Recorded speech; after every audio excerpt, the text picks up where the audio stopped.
ছাত্র আন্দোলন ছাত্র জনতা আন্দোলনের ছাত্রদের পক্ষে সরাসরি আমি মাঠে অংশগ্রহণ করি এবং পরবর্তী সময়ে আমি 18 তারিখ অ্যারেস্ট হই।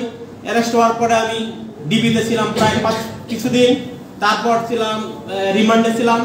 এই স্বৈরা শাসক শেখ হাসিনা আমার জীবনকে ধ্বংস করে দিয়েছে। আমরা আন্দোলন করেছি বৈষম্যের বিরুদ্ধে।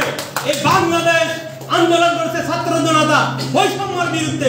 সেই বৈষম্যের বিরুদ্ধে আন্দোলনে আমি সরকারি কর্মচারীদের পক্ষে অংশগ্রহণ করেছি। এই বাংলাদেশ যাতে বৈষম্য মুক্ত সরকার একটা পে স্কেল আগামীতে সরকার দেয়, সেই আমি দাবি জানাচ্ছি।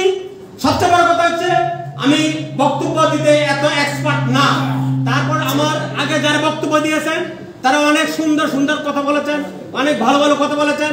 শুধু আমি এইটুকু আমি আপনাদেরকে আশ্বস্ত করতে চাই, আমরা বিগত স্বৈর শাসকের বিরুদ্ধে যে আন্দোলন করেছিলাম তার মূল যে বিষয়টা ছিল বৈষম্য বিরোধী। সেই বৈষম্য বিরোধী সেই আন্দোলনের করে আমরা এই দেশকে 5 তারিখ একটা স্বাধীন করে এবং এই দেশের ছাত্র জনতার দাবির মুখে এই স্বৈর শাসক এই দেশ থেকে পালিয়েছে।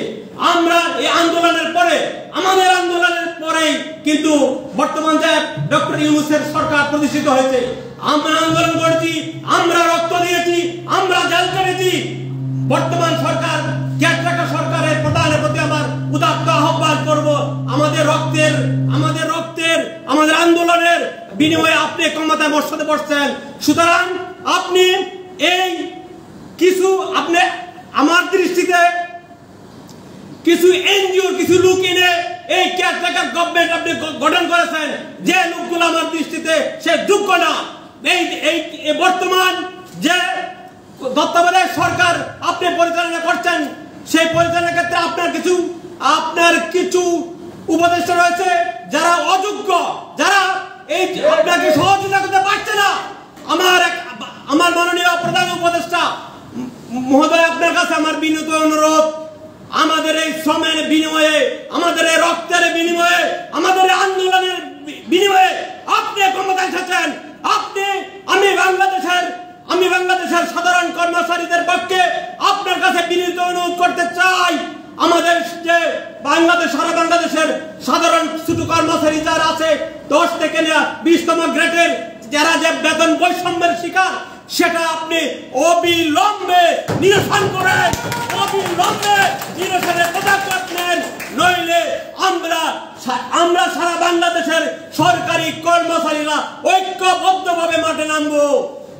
সম্মানিত অতিথিবৃন্দ,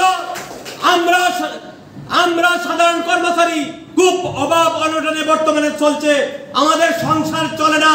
আমরা ধার দেনা করে আমাদের পরিবার পরিজন নিয়ে চলাফেরা করছি। আমরা বর্তমান কেয়ারটেকার গভর্নমেন্টের কাছে আমাদের উদাত্ত আহ্বান থাকবে, আপনারা আমাদের সরকারি কর্মচারীদের দুঃখ কষ্টগুলো একবার শুনেন, আমাদের কষ্টগুলো বুঝেন, আমাদের যে বৈষম্য এটা দূর করার একটা পদক্ষেপ নেন। আমি আজকে বক্তব্য শেষ করছি। আমি আজকে এই অনুষ্ঠান যারা আয়োজন করেছেন তাদেরকে অত্যন্ত আমি আমার ব্যক্তিগত পক্ষ থেকে তাদের প্রতি কৃতজ্ঞতা জানাচ্ছি। আগামীতে আপনারা এই বৈষম্য বিরোধী যে কোনো আন্দোলনে এবং আমাদের সরকারি কর্মচারীদের নতুন পে স্কেল বাস্তবায়নের দাবিতে যে কোনো সভা সমাবেশ ডাকবেন, ইনশাল্লাহ আপনাদের সাথে আমি থাকবো, এই বলে আমার বক্তব্য শেষ করছি। সবাইকে ধন্যবাদ। বাংলাদেশ জিন্দাবাদ।